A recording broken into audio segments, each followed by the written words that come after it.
বাংলাদেশের পরবর্তী ম্যাচ হলো নেপাল, হংকং এবং ইন্ডিয়া। এই তিনটি ম্যাচের মধ্যে বাংলাদেশ তিনটি ম্যাচই জয়লাভ করতে হবে। তবে সেই তিনটি ম্যাচের মধ্যে দলীয় ক্যাপ্টেন থাকবে কে? হামজা চৌধুরী, সমিত সোম নাকি জামাল ভুঁইয়া? তা নিয়ে রয়েছে বিস্তারিত।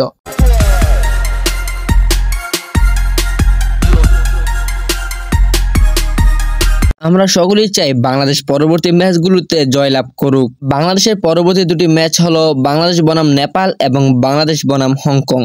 নেপালের সঙ্গে বাংলাদেশ ফ্রেন্ডলি ম্যাচ খেলতেছে, কিন্তু হংকং এর সাথে বাংলাদেশ যে কোনো প্রকারই কিন্তু ম্যাচটি জয়লাভ করতে হবে, কারণ সেই ম্যাচটি হলো এশিয়া কাপ কোয়ালিফাই। যদি দুর্ভাগ্যবশত বাংলাদেশ সেই ম্যাচটি হেরে যায়, তাহলে এশিয়া কাপ থেকে বাদ পড়ে যাওয়ার সম্ভাবনা বেশি টিকে থাকে। কিন্তু আমরা শিওর দিয়ে বলতে পারি না, কারণ বাংলাদেশ দলে নেই ভালো একজন কোচ। তবে সেই ম্যাচ জেতার উপায় হলো সেই দলের ক্যাপ্টেন চাইলে কিন্তু একটি ম্যাচকে পুরো ঘুরিয়ে দিতে পারে। তবে সেই ম্যাচগুলোর বিপক্ষে ক্যাপ্টেন থাকবে কে? হামজা চৌধুরী, সমিত সোম নাকি জামাল ভুঁইয়া? আমরা সবচাইতে বেশি কার উপর ভরসা করতে পারি? জামাল ভুঁইয়া বহুদিন ধরে বাংলাদেশের ক্যাপ্টেন আছে, কিন্তু সেই ক্যাপ্টেন অনুযায়ী ভালো কোনো ম্যাচের ফল দেখতে পাচ্ছি না আমরা। ক্যাপ্টেন থাকার বয়সের মধ্যে এবং অভিজ্ঞতার মধ্যে সমিত সোম কিন্তু একদমই ধারে কাছে নেই। বর্তমানে বাংলাদেশের ক্যাপ্টেনের একমাত্র উপযুক্ত খেলোয়াড় হলো হামজা দেওয়ান চৌধুরী, কারণ হামজা চৌধুরী একজন প্রিমিয়ার লিগের খেলোয়াড়। অবশ্যই তাকে একজন হাই কোয়ালিটি প্লেয়ার বললেই চলে। একজন প্রিমিয়ার লিগের খেলোয়াড়ের মধ্যে যা আছে তা বাংলাদেশের কোনো খেলোয়াড়ের মধ্যে তা এখনো দেখতে পাইনি আমরা।